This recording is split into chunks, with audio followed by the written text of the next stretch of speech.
Press conference میں جب ارندم باگچی سے یہ سوال کیا گیا کہ دیپک متل اور شیر محمد عباس استنکزئی کی ملاقات کی کوئی تصویر جاری کیوں نہیں کی گئی، تو باگچی کا کہنا تھا کہ یہ صرف ایک ملاقات تھی اور نہ تو بھارت کی طرف سے اس موقع کی تصویر کشی کی گئی اور نہ ہی طالبان کی طرف سے۔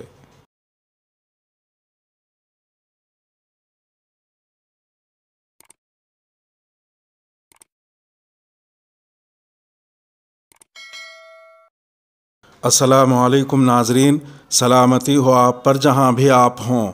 وائس آف امریکہ پر شائع ایک رپورٹ۔ بھارت کی وزارت خارجہ کے ترجمان سے جب پوچھا گیا کہ کیا قطر میں بھارت کے سفیر اور طالبان رہنما شیر محمد عباس استنکزئی کی ملاقات سے یہ مفہوم نکالا جائے کہ بھارت طالبان حکومت کو تسلیم کرنے پر غور کر رہا ہے، تو انہوں نے کہا کہ یہ کہنا قبل از وقت ہوگا۔ بھارت نے قطر میں تعینات اپنے سفارتکار دیپک متل کی طالبان رہنما شیر محمد عباس استنکزئی سے ملاقات کے 2 روز بعد کہا کہ نئی دہلی کی توجہ یہ یقینی بنانے پر ہے کہ افغانستان کی زمین بھارت کے خلاف دہشت گردی کی سرگرمیوں کے لیے استعمال نہ ہو۔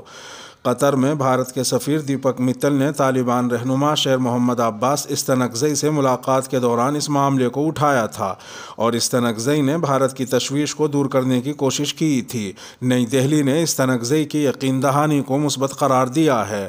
دوسری جانب پاکستان کا کہنا ہے کہ وہ طالبان حکومت کے ساتھ اچھے تعلقات رکھنا چاہتا ہے اور وہ بھی چاہتا ہے کہ افغانستان کی سرزمین اس کے خلاف استعمال نہ ہو۔ اس سلسلے میں طالبان نے اسلام آباد کو اپنی سرزمین کو پاکستان کے خلاف استعمال نہ کیے جانے کی بھی یقین دہانی کرائی ہے۔ طالبان حکومت کو تسلیم کرنے کا معاملہ۔ بھارت کی وزارت خارجہ کے ترجمان ارندم باگچی نے رواں ہفتے جمعرات کو نئی دہلی میں پریس کانفرنس میں کہا تھا کہ بھارت افغانستان میں موجود باقی بھارتی شہریوں کو بھی بحفاظت واپس لائے گا، تاہم یہ کوشش کابل ایئرپورٹ پر معمولات کے بحال ہونے کے بعد کی جائے گی۔ جب ارندم باگچی سے پوچھا گیا کہ کیا دیپک متل اور استنکزئی کی ملاقات سے یہ مفہوم نکالا جائے کہ بھارت طالبان حکومت کو تسلیم کرنے پر غور کر رہا ہے، تو انہوں نے کہا کہ یہ کہنا ابھی قبل از وقت ہوگا۔ انہوں نے یہ بھی کہا کہ وہ اس سلسلے میں کوئی قیاس آرائی نہیں کر سکتے کہ ایسی ملاقات پھر ہوگی یا نہیں۔ اس سوال پر کہ مذکورہ ملاقات کی کوئی تصویر کیوں جاری نہیں کی گئی، تو باگچی کا کہنا تھا کہ یہ صرف ایک ملاقات تھی اور نہ تو بھارت کی طرف سے اس موقع کی تصویر کشی کی گئی اور نہ ہی طالبان کی طرف سے۔ ماضی کے تجربات فراموش نہیں کر سکتے۔ بھارت اور طالبان کے رابطوں کے حوالے سے سینئر دفاعی تجزیہ کار lieutenant general retired Shankar Prasad نے وائس آف امریکہ سے گفتگو میں کہا کہ ماضی میں حقانی نیٹ ورک نے کابل میں بھارت کے سفارت خانے پر 2 بار حملہ کیا اور بقول شنکر پرساد طالبان دسمبر 1999 میں بھارت کا ایک مسافر بردار طیارہ اغوا کر کے قندھار لے گئے تھے۔ ان واقعات کو فراموش نہیں کیا جا سکتا۔ انہوں نے کہا کہ افغانستان میں اب جب کہ طالبان کی حکومت قائم ہو رہی ہے، حقانی نیٹ ورک کی اہمیت بڑھ گئی ہے۔ اس نے کابل کی سیکیورٹی سنبھال رکھی ہے۔ حقانی نیٹ ورک اور پاکستان کی ISI کی قربت کو نظر انداز نہیں کیا جا سکتا، لہٰذا اگر افغانستان کی زمین سے بھارت مخالف سرگرمی شروع ہو جائے تو تعجب نہیں ہوگا۔ تاہم ان کا مزید کہنا تھا کہ اگر ایسا ہوتا ہے اور اس کا ثبوت ملتا ہے تو بھارت روس اور امریکہ کی طرح وہاں اپنی فوج نہیں بھیجے گا، بلکہ اتحادی ملکوں کے ساتھ مل کر اس معاملے کو اقوام متحدہ میں اٹھائے گا اور اس کے ساتھ ساتھ عالمی طاقتوں کو بھی اس پر توجہ دینا ہوگی۔ ان کا یہ بھی کہنا تھا کہ بہرحال ابھی یہ سب قیاس آرائیاں ہیں، وہاں کیا ہوتا ہے کیا نہیں یہ آنے والا وقت بتائے گا۔ امریکہ کے چھوڑے گئے ہتھیار اور طالبان۔ شنکر پرساد نے کہا کہ طالبان کے پاس پیسے نہیں ہیں، انہیں حکومت چلانے کے لیے پیسوں کی ضرورت ہوگی۔ ایسے میں اس بات کا خطرہ ہے کہ وہ امریکہ کی جانب سے چھوڑے گئے ہتھیاروں کو فروخت کرنا نہ شروع کر دیں۔ اگر ایسا ہوتا ہے تو یہ دیکھنا ہوگا کہ اس وقت چین اور پاکستان کا رویہ کیا ہوتا ہے۔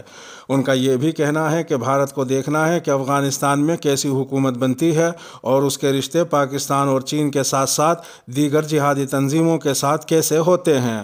انہوں نے کہا کہ طالبان نے گو کہ بھارت کی تشویش کو دور کرنے کی کوشش کی ہے اور اس کے ساتھ اچھے رشتوں کے قیام کی خواہش ظاہر کی ہے، البتہ ان کے بیانات میں تضاد بھی ہے۔ ان کے بقول اس وقت بھارت کی ترجیح افغانستان میں بچے ہوئے بھارتی باشندوں کو بحفاظت واپس لانا ہے۔ بھارتی اور افغان عوام کے درمیان رشتے۔ ایک تجزیہ کار جے شنکر گپتا نے بھارت اور افغان عوام کے درمیان دوستانہ رشتوں کا حوالہ دیتے ہوئے کہا کہ آج نئی دہلی اور دوسرے شہروں میں کافی افغان شہری رہتے ہیں۔ بہت سے افغان لڑکے اور لڑکیاں یہاں تعلیم حاصل کر رہے ہیں۔ دہلی کے بیشتر اسپتالوں میں افغان مریض خاصی تعداد میں نظر آتے ہیں۔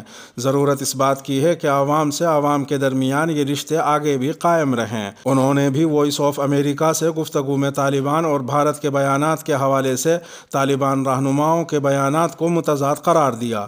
ان کا یہ بھی کہنا تھا کہ افغانستان کے بارے میں بھارت کا موقف واضح نہیں ہے۔ ایک طرف وہ طالبان کو دہشت گرد گروہ کہتا رہا ہے اور دوسری طرف اس کی صدارت میں سلامتی کونسل کی جو قرارداد منظور ہوئی اس میں طالبان کو دہشت گرد گروہ کہے جانے والے جملے کو حذف کر دیا گیا۔ تاہم انہوں نے افغانستان کی سرزمین پر ممکنہ بھارت مخالف سرگرمیوں پر بھارت کی تشویش کی تائید کی۔ ان کے بقول کوئی بھی ملک نہیں چاہے گا کہ اس کے خلاف دہشت گردانہ کارروائی ہو۔ بدلتے حالات کے مطابق فیصلہ کرنے کی ضرورت۔ جے شنکر گپتا نے مزید کہا کہ بھارت کو بدلتی ہوئی صورتحال میں اپنی پالیسی وضع کرنی ہوگی۔ طالبان اب ایک سیاسی قوت ہے، ان کو نظر انداز نہیں کیا جا سکتا۔ ان کے بقول بھارت کو چاہیے کہ وہ اپنی قومی مفادات کا بھی خیال رکھے اور یہ بھی دیکھے کہ طالبان حکومت کے ساتھ عالمی برادری کا رویہ کیا رہتا ہے۔ کہیں ایسا نہ ہو کہ بھارت طالبان کی مخالفت کر کے یا پھر حمایت کر کے الگ تھلگ پڑ جائے۔ انہوں نے الزام لگایا کہ بھارت کی خارجہ پالیسی ناکام ہے۔ وہ پہلے روس کے ساتھ ہوتا تھا لیکن اب اس نے امریکہ سے اپنے گہرے تعلقات قائم کر لیے ہیں۔ اس کے ساتھ ہی ویڈیو کا اختتام ہوا۔ اپنے میزبان راہی حجازی کو دیجیے اجازت۔ سلامتی ہو آپ پر جہاں بھی آپ ہوں۔